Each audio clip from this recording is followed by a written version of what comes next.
Mga karos, good morning. Yan, good morning. Kamusta po tayong lahat? Ito, welcome back po muli dito sa aming channel. Ngayong araw po ng Martes. Yan, September 2.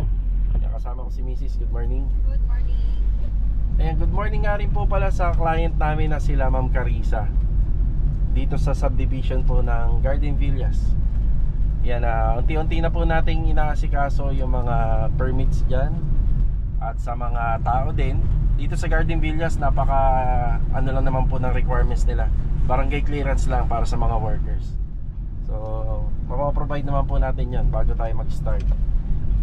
And good morning nga rin po pala sa mga client owner namin. So, second day natin dito sa bagong project sa Phase 4. Yan, kahapon bali hindi po tayo nagpapasok doon kasi yung mga gumagawa doon nag-aalangan na pumasok dahil sa condition nga ng weather. Papunta tayo ngayon doon, bigay tayo ng konting update. Then mag-update din tayo sa project natin dito sa Riego de Dios project. Hindi na po natin nabalikan yung gumawa ng mga aluminum para dun sa bar counter. So yun ang update natin ngayon. At saka sa mga ongoing project natin dito sa phase 3. Ayan, samahan niyo po muli kami ngayong araw na to. Enjoy watching po, let's go. Tara. Ayan, nandito na tayo sa phase 4. Yan, good morning nga po pala kila client. Yan, may pauna na tayo rito, graba. Tapos sa mga bakal. Kombinasyon po to ng 12mm and 10mm. Yan, medyo mahirap magtrabaho ngayon. Gawa ng laging umuulan. Yung mga lupa namin, lagi po siyang malagkit. Kahirap pong trabahuhin to. Marvin, good morning. Good morning, boss. Mr. Jojo, good morning. Good morning. Yan. Tapos ito pa yung sitwasyon ng area. Tambak po siya. Ang gagawin po natin dyan, tatanggalin po natin yan, tatabtabin po natin yan lahat para maging kapantay po dito sa natural ground level na inabutan namin dito. So ito sa ocular, nakita ko na po to bago po kami mag-start dito. Yan, ganyan po talaga yung nangyari. Hindi naman po mahahabol na ni client tong unit na to tsaka doon sa kabila. At wala rin tayo ebidensya na dyan talaga nang galing yan. Pero syempre, sila na po kasi talaga yung pinakamalapit na nag-renovate. Yan, hindi naman yung ganyan dati. Tapos dito muna namin nilagay yung graba. So lumagpas na siya sa kalsada, ano na lang po, igigilid na lang. Sa delivery nila dyan, kompleto na yung bakal. Kulang pa rin, konti pa to. Sa 12mm, maaaring gumamit kami dito ng mga 70 to 80 pieces. Sa 10mm naman, more than 100. Yan, magagamit natin dyan. Bongalo po yung ano natin, ang setup ng structural from front yard, corner hanggang doon sa back extension area. Yan, wala po itong kandado or walang doorknob. Pansamantala, ito na yung gagamitin natin. Bumili tayo ng bago. Tanggalin na natin ito, Jok. Ito yung sitwasyon ng floor area. Madumi siya kasi sa tuwing umuulan dito talaga ang buhos lahat ng tubig. Tapos itong toilet and bathroom, yan, barado na to. Actually gagawa naman kami ng panibagong linya according sa setup plan. Yan, ito pa lang yung mga nagagawa. So ito matatanggal din yan, mataas. Pag umuulan, napunta ang tubig papunta rito. Yan, tapos yan, mataas din to.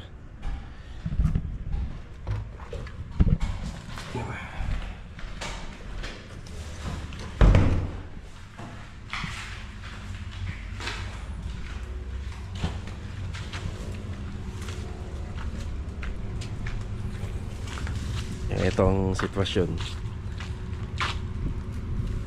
plus may mga malalaking damo pa.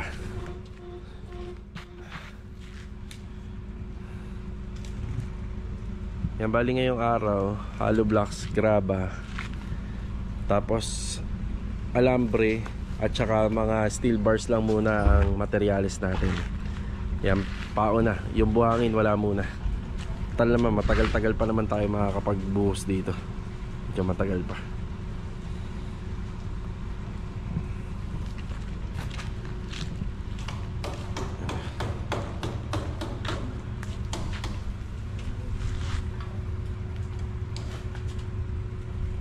Yan, inuumpisahan po muna rito. Bali, ang clearing, dalawa lang po muna sila. Si Epoy hindi nakapasok, magha-half day mamaya. Bali dito si Rusty, yan, pipwesto sila rito, 4 na tao. So sa ngayon ito muna, total naman nag-hauling pa ng mga materials from hardware. Ang ano namin dito, labor and materials, pero ano lang, front and back extension lang. Tapos may konting renovation sa bubong. Pero pagdating po dito sa mga panambak, shoulder po lahat to ni client. Lahat ng mga hakot panambak. Kasi sa ocular, hindi na po natin to sinama dahil hindi naman po natin matatansya kung ilang hakot to. Bali kila client po to, lahat ng magiging hakot panambak. Yan, clearing muna tayo. So gumagamit muna tayo ng ibang part ng unit. Wala pa naman nakatira, kaya nandito yung graba. So ayan lang muna. Tapos magbabakal si Master Jojo sa mga poste. Tara. Bali mga karaos, nasa labas muna kami ni Mrs. May paparating tayo na bagong project. At saka medyo dumadami na yung project natin, kaya kailangan natin ng mga bagong gamit. Yan na, oras na. Wala na break time. 12:53. Yan, mag-aalauna na pala. Yan, bibili lang ako rito. Okay na tayo rito. Panibagong laser. Yan, panibagong laser. Bali, pangatlong laser namin yan. Tapos cordless na drill. Ito, ibibigay na natin to kay Master Jojo. Additional grinder. Marami na akong grinder na naibili sa tropa. Kay Louie kasi nagre-request siya ng kailangan niya ng 2 grinder para sa pamputol at saka sa panghasa. So mapapabuti rin yung trabaho niya kapag ganun, mapapabilis din. Siyempre sa kalidad din. Tapos bumili tayo ng 3 barena na meron po siyang wire para malakas-lakas. Ibibigay po natin to sa mga mason at saka isa sa pintor. Tapos para sa project ko sa pastry, ayan, bumili na ako ng mga paintbrush at saka roller.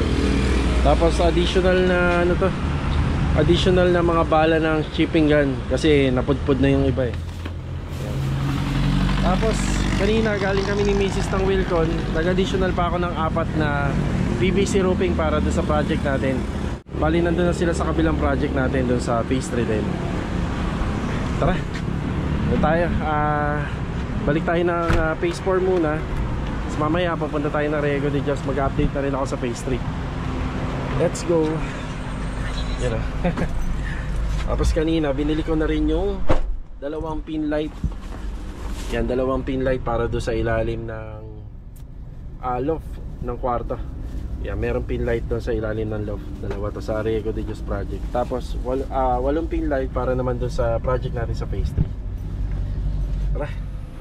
Ayan, bali after natin manggaling sa may Tansa, yan, nagdaan kami ng Sahod Ulan hanggang dito sa Tres Cruces.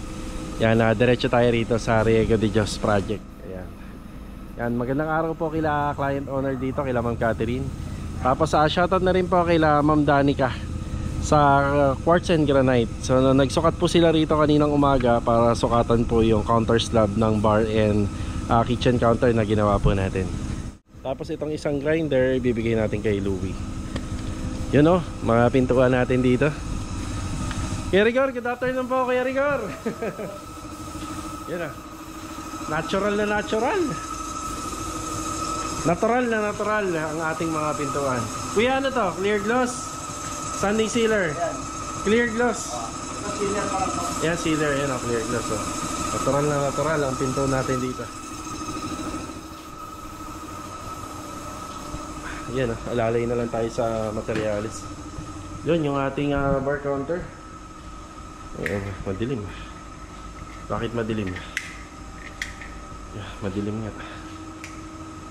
Yeah. Yung bar counter. Haba. Saan natin dito? Yan. Ito yung bar counter na pinagawa natin kila Master Batang. Yan na po siya. So may mga pintuan pa po yan. Tapos dito na po napunta yung sa may cutlery. Yan, dito na po siya napunta. Pull out basket. Yan. Yan, pull out basket. Tapos sa condiments. Hindi na ganun kasi kalaki yung ano natin dito, yung kitchen counter. Hindi na po siya ganun kalaki. Kaya dito na po napunta yung iba. Diba? Tapos sinukatan na po ito, yung pinaka granite na ilalagay po dito. Tapos dito din, yan, nasukatan na. Bali sa backsplash wall, mga karosa na lang po ito. Tiles. Ayan, granite. Tapos sa wall fluted panel na lang po yan.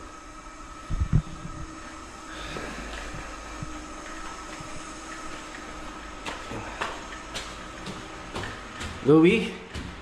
Louie? Si Louie. Ayan. Ayan, nagagawa ni Louie rito. Yun nga lang, hindi siya, nasa kaya si Louie? Wala pa yata siya. Ayan, iwan na lang po natin. Isang grinder. Tapos, si Louie yung humahawak po ng isang ano natin. Laser. Yung kabilin-bilinan ko sa kanila, ingatan. Hindi yan pwedeng mabagsak. Yung laser natin. Yung bawal po siya mabagsak. Nag-iiba na po yung ano niya, performance pag nabagsak. Ayan, malapit na palang matapos ni Louie ito.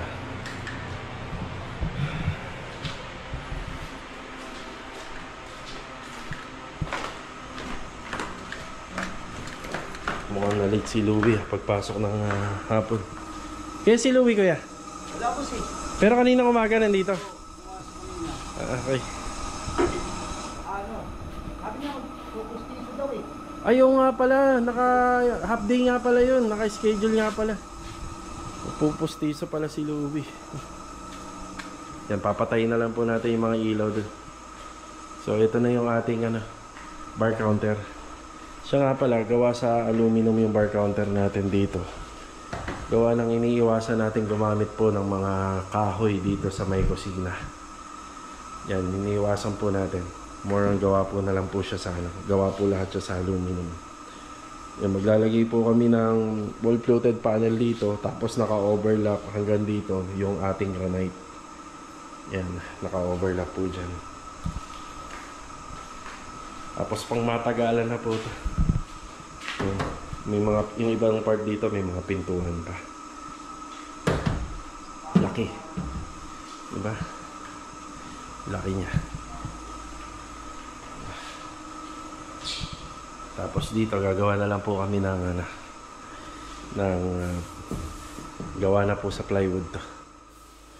Yan.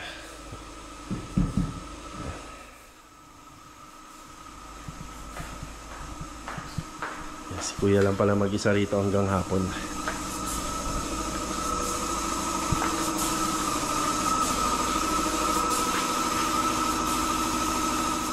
Kabalik na tayo rito sa phase 4. Yan, ganyan kakapal po yung tatanggalin namin. Plus yung sa hukay pa sa biga at saka dito sa pundasyon. Rusty, good afternoon. Good afternoon. Yan, mga bakal, hollow blocks nandito na sa loob. Nauna nga pala yung pag-deliver ng simento. Pero ang pinaka magiging plano namin ito, yung hollow blocks, kailangan nakapatong doon yung mga simento. Kasi kapag ka umulan, talagang yung ilang pirasong simento rito matutuyo, masasayang po. Yan, nagbabakal lang po muna sila. Kailangan natin magdala ng kartilya rito. Poy, good afternoon, Poy. Nakapasok si Epoy. Yan, mahirap lang po talaga. Kailangan po tanggalin yung mga damo muna. Tapos mag-uumpisa na tayo sa excavation. Bali yung trabaho natin dito, mga karos, medyo alanganin siya. Yung mga ilang araw mapupunta lang sa labor ng pagtatanggal ng lupa tsaka paghahakot.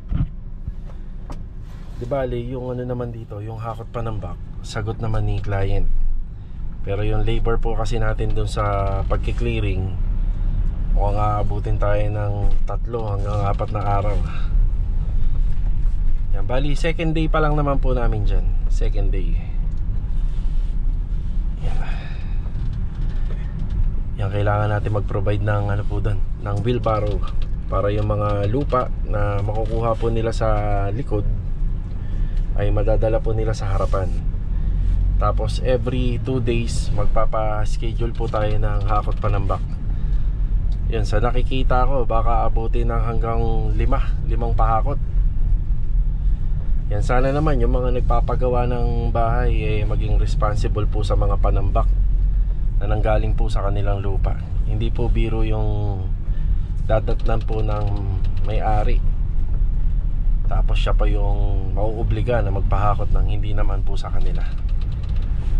Yan, bali nag-usap naman kami ni client dyan. Ang hindi lang talaga namin sagot yung hakot panambak, pero yung kasama na sa labor cost yung yung paghuhukay at saka pagtanggal ng mga panambak. Pero yun, magkano din po yan, di ba? Yan, sa phase 3 tayo para maihatid ko rin tong additional natin na PVC roofing. Ayan, at saka makapagbigay na rin ng update doon. Ayan mga karaos, nasa phase 3 tayo. Ito yung spandrel natin. Yan, metal paring. Ito yung sitwasyon natin dito. Yan, magagamit po natin yan. Hindi pa po natin talaga tuluyan siya malinis, pero kahit pa paano natanggalan na natin ang mga tambak na basura. Yung update, bali si Adonis lumipat na po doon. Ang technique namin kasi talagang yung mga tubulars namin at ibang mga mahabang gamit, kailangan maisalpak na namin yon. Kailangan magamit na namin para maiwasan po natin na laging meron tayong materyales sa mga sahig, sa flooring. So kagaya nito, hanggat hindi natin to nasasalpak dyan sa kisame, parang lagi natin siya makikita rito. Kuya Richard, good afternoon po. Ito na pala yung ginagawa ni Kuya Richard. Same as lang dun sa tiles na ikinabit po dun sa second floor. So ganito rin po dito. Yan. Yan. 60 by 60. Tapos dito, electrical na lang po rito. Yan, bali, pwede nang umpisahan yung niya rito, yung metal framing para sa curved ceiling. Yung gagamitin nga pala namin dito, bali yung wall fluted panel. Wall fluted panel yung gagamitin namin dito na design sa gitna ng curved ceiling. Yan yung installation ng tiles natin. Bukas, bali si Kuya Boy yung makakasama natin na rito. Yan, mag-electrical. Tapos isang discarding ginawa natin para makikita natin na buo na yung tiles dito. Ito yung ating vertical sa gabay. Yan, nakapaloob po siya dito. Yan, nakapaloob na. Yan, para wala na tayong nakikita rito, yung nakabaon na tubular para doon sa gabay, para dito po sa dito sa tiles. Yan. Kala ko kung mansya lang pala ng mansya lang ng Python board. So ito na po yung update dito sa project natin. May mga konting changes na kami or diskarte sa mga ginagawa namin sa renovation. So kung saan mas mapapaganda yung design, mas konti po yung space. Kasi minsan yung space dito talagang limit lang, talagang onti lang at masikip. So doon na tayo nag-a-adjust. Ayan. Kaya ito panibago. So dapat yan nandito yan eh. So pinatanggal ko yung tiles dito. Sabi ko, iwasan na natin na parang may nakabound sa handling. Kung pwede naman dito at magiging matibay, yan dito na lang tayo. And yung iba kaya naka-open pa kasi kailangan pa natin mag-salpak ng electrical dyan. Electrical wires. Tapos nagpadagdag si client ng wire para dun sa CCTV camera dito sa labas. Yan, nagpadagdag po siya dyan. Tapos itong part po na to, TV area. Yan, TV area yan. So lalagay natin dyan TV console. Tapos dito closet. Closet tayo rito. Nasa 1 meter na lang po yan. Tapos pagdating din dito may closet. Mas pinili ni client na closet na lang kaysa sa toilet and bathroom. Tapos itong part ng space na yan, itong part ng space na lang na to, yan na po yung magiging kama niya. And dyan na ilalagay. Tapos sliding. Yan dito. Mula sa gilid. Ating PVC roof. Yan, bali ang hinihintay na lang po nito is yung ating flashing. Tapos makikita nyo yung 2x6. So nagkaroon siya na sariling firewall. Doon hindi na po natin ginawa kasi halos pantay na sila. So dito lang.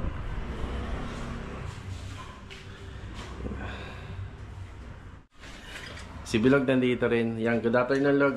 Good afternoon. Yan, tapos yung ceiling framing na po nito. Yan, hanggang dyan na po yung ceiling. Yan. Yung pinaka-ceiling. Ang diskarte lang natin dito sa paggawa po ng sidings ng grills dito, kailangan nandun na rin po yung paglalagyan po ng metal paring. Yan, paikot. Yan, kapag natapos ni Bilog to, unti-unting may sasalpak yung mga spandrel dito.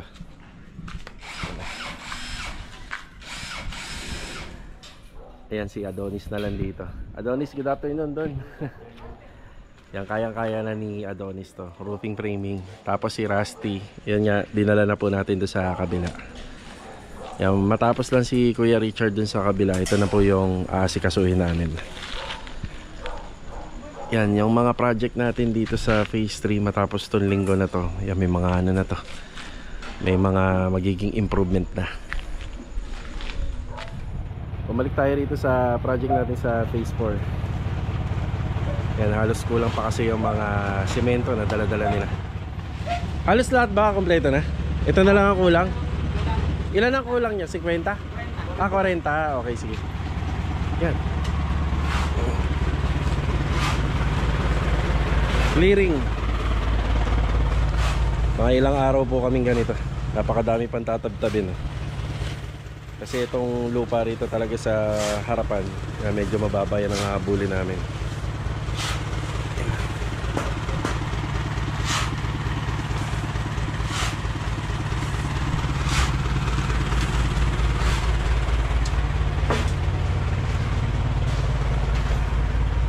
Yun, nakapatong na sa hollow blocks.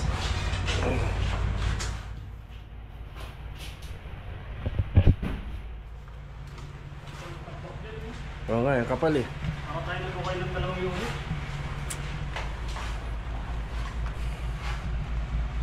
Grabe, no? Ito nga eh. Mga nagpagawa dito. Alam ka naman may pumunta rito para ilagay dyan, di ba? Bago makapagawa eh.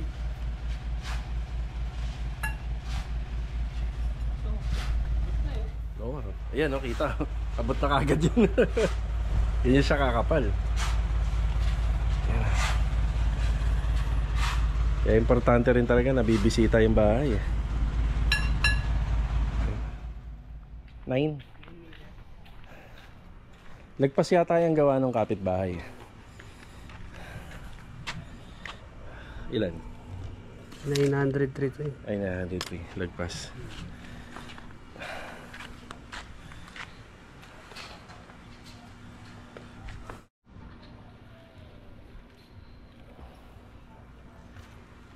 Yung gitna ng firewall, yan. Ilan yan, ya? 590 lang. 590. Walang 6 meters.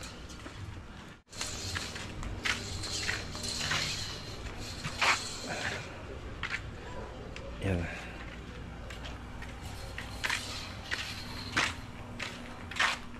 Ilan yan? 6 meters. 6 meters. Bale, ito mga karos, maraming salamat po muli sa pagbisita po dito sa aming channel ngayong araw po ng Martes. Kita-kita na lang po ulit tayo for the next video. Ayan, God bless po sa ating lahat. Ito, paalam po muna. Let's go. Tara.